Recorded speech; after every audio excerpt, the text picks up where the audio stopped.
Hello. Come on in, have a seat, and relax. I'd like to read you a story. Today, it's The Cask of Amontillado by Edgar Allan Poe. The 1,000 injuries of Fortunato I had borne as best I could, but when he ventured upon insult, I vowed revenge. You, who so well know the nature of my soul, will not suppose, however, that I gave utterance to a threat. At length, I would be avenged. This was a point definitively settled, but the very definitiveness with which it was resolved precluded the idea of risk. I must not only punish, but punish with impunity. A wrong is unredressed when retribution overtakes its redresser. It is equally unredressed when the avenger fails to make himself felt as such to him who has done the wrong. It must be understood that neither by word nor deed had I given Fortunato cause to doubt my goodwill. I continued, as was my wont, to smile in his face, and he did not perceive that my smile was now at the thought of his immolation. He had a weak point, this Fortunato, although in other regards he was a man to be respected and even feared. He prided himself on his connoisseurship in wine. Few Italians have the true virtuoso spirit. For the most part, their enthusiasm is adopted to suit the time and opportunity, to practice imposture upon the British and Austrian millionaires. In painting and gemmery, Fortunato, like his countrymen, was a quack. But in the matter of old wines he was sincere. In this respect I did not differ from him materially. I was skillful in the Italian vintages myself, and had bought largely whenever I could. It was about dusk, one evening during the supreme madness of the carnival season, that I encountered my friend. He accosted me with excessive warmth, for he had been drinking much. The man wore motley. He had on a tight-fitted, party-striped dress, and his head was surmounted by the conical cap and bells. I was so pleased to see him that I thought I should never have done wringing his hand. I said to him, "My dear Fortunato, you are luckily met. How remarkably well you are looking today. But I have received a pipe of what passes for Amontillado, and I have my doubts." "How?" said he. "Amontillado? A pipe? Impossible! And in the middle of the carnival!" "I have my doubts," I replied, "and I was silly enough to pay the full Amontillado price without consulting you in the matter. You were not to be found, and I was fearful of losing a bargain." "Amontillado!" "I have my doubts." "Amontillado!" "And I must satisfy them." "Amontillado!" "As you are engaged, I'm on my way to Lucchesi. If anyone has a critical turn, it is he. He will tell me, 'Lucchesi cannot tell Amontillado from sherry.' And yet some fools will have it that his taste is a match for your own. Come, let us go." "Whither?" "To your vaults." "My friend, no. I will not impose upon your good nature. I perceive you have an engagement. Lucchesi, I have no engagement. Come." "My friend, no. It is not the engagement, but the severe cold with which I perceive you are afflicted. The vaults are insufferably damp. They are encrusted with nitre." "Let us go, nevertheless. The cold is merely nothing." "Amontillado!" "You have been imposed upon. But as for Lucchesi, he cannot distinguish sherry from Amontillado." Thus speaking, Fortunato possessed himself of my arm. Putting on a mask of black silk and drawing a roquelaire closely about my person, I suffered him to hurry me to my palazzo. There were no attendants at home. They had absconded to make merry in honor of the time. I had told them that I should not return until the morning, and had given them explicit orders not to stir from the house. These orders were sufficient, I well knew, to ensure their immediate disappearance, one and all, as soon as my back was turned. I took from their sconces 2 flambeaux, and giving one to Fortunato, I bowed him through several suites of rooms to the archway that led into the vaults. I passed down a long and winding staircase, requesting him to be cautious as he followed. We came at length to the foot of the descent, and stood together on the damp ground of the catacombs of the Montresors. The gait of my friend was unsteady, and the bells upon his cap jingled as he strode. "The pipe," said he. "It is farther on," said I. "But observe the white webwork which gleams from these cavern walls." He turned towards me and looked into my eyes with two filmy orbs that distilled the rheum of intoxication. "Niter?" he asked at length. "Niter," I replied. "How long have you had that cough?"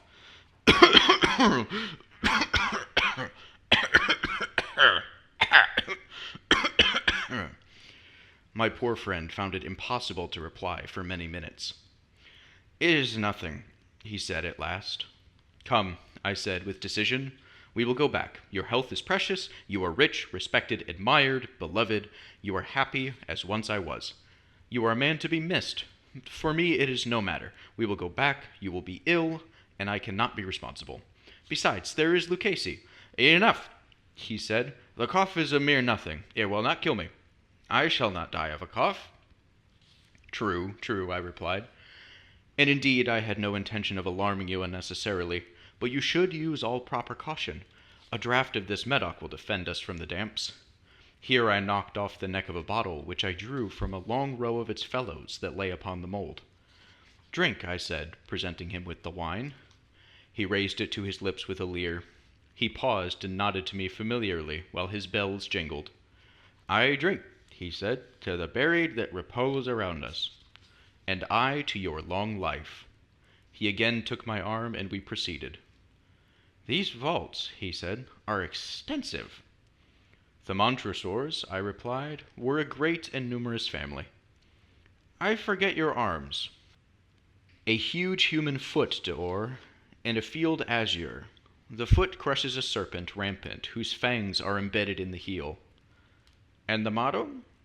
"Nemo me impune lacessit." "Good," he said.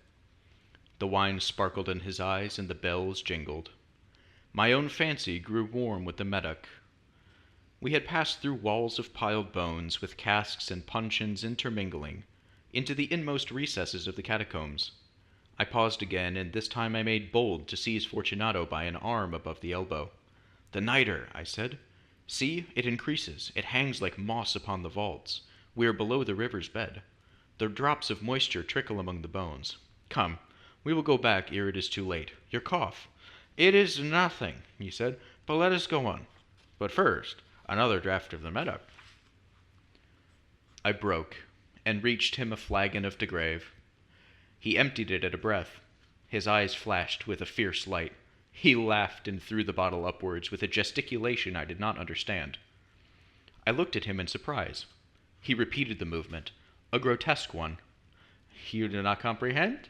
he said. "And not I," I replied. "Then you are not of the Brotherhood." "How?" "You are not of the Masons." "Yes, yes," I said. "Yes, yes." "You? Impossible. A Mason?" "A Mason," I replied. "A sign," he said. "It is this," I answered, producing a trowel from beneath the folds of my roquelaire. "You jest," he exclaimed, recoiling a few paces. "But let us proceed to the Amontillado." "Be it so," I said, replacing the tool beneath the cloak, and again offering him my arm. He leaned upon it heavily. We continued our route in search of the Amontillado. We passed through a range of low arches, descended, passed on, and descending again, arrived at a deep crypt in which the foulness of the air caused our flambeaux rather to glow than flame. At the most remote end of the crypt there appeared another less spacious. Its walls had been lined with human remains, piled to the vault overhead, in the fashion of the great catacombs of Paris. 3 sides of this interior crypt were still ornamented in this manner. From the 4th the bones had been thrown down, and lay promiscuously upon the earth, forming at one point a mound of some size. Within the wall thus exposed by the displacing of the bones, we perceived a still interior recess, in depth about 4 feet, in width 3, in height 6 or 7. It seemed to have been constructed for no especial use in itself, but formed merely the interval between 2 of the colossal supports of the roof of the catacombs, and was backed by one of their circumscribing walls of solid granite. It was in vain that Fortunato, uplifting his dull torch, endeavored to pry into the depths of the recess. Its termination the feeble light did not enable us to see. "Proceed," I said. "Herein is the Amontillado. As for Lucchese—" "He is an ignoramus," interrupted my friend, as he stepped unsteadily forward. while I followed immediately at his heels. In an instant he had reached the extremity of the niche, and finding his progress arrested by the rock, stood stupidly bewildered. A moment more and I had fettered him to the granite. In its surface were 2 iron staples, distant from each other about 2 feet, horizontally. From one of these depended a short chain, from the other a padlock. Throwing the links about his waist, it was but the work of a few seconds to secure it. He was too much astounded to resist. Withdrawing the key, I stepped back from the recess. "Pass your hand," I said, "over the wall. You cannot help feeling the niter. Indeed, it is very damp. Once more, let me implore you to return." "No? Then I must positively leave you. But I must first render you all the little attentions in my power." "The Amontillado!" ejaculated my friend, not yet recovered from his astonishment. "True," I replied, "the Amontillado." As I said these words, I busied myself among the pile of bones of which I have spoken before. Throwing them aside, I soon uncovered a quantity of building stone and mortar. With these materials, and with the aid of my trowel, I began vigorously to wall up the entrance of the niche. I had scarcely laid the first tier of my masonry when I discovered that the intoxication of Fortunato had in great measure worn off. The earliest indication I had of this was a low, moaning cry from the depth of the recess. It was not the cry of a drunken man. There was then a long and obstinate silence. I laid the second tier, and the third, and the fourth, and then I heard the furious vibrations of the chain. The noise lasted for several minutes, during which, that I might hearken to it with the more satisfaction, I ceased my labors and sat down upon the bones.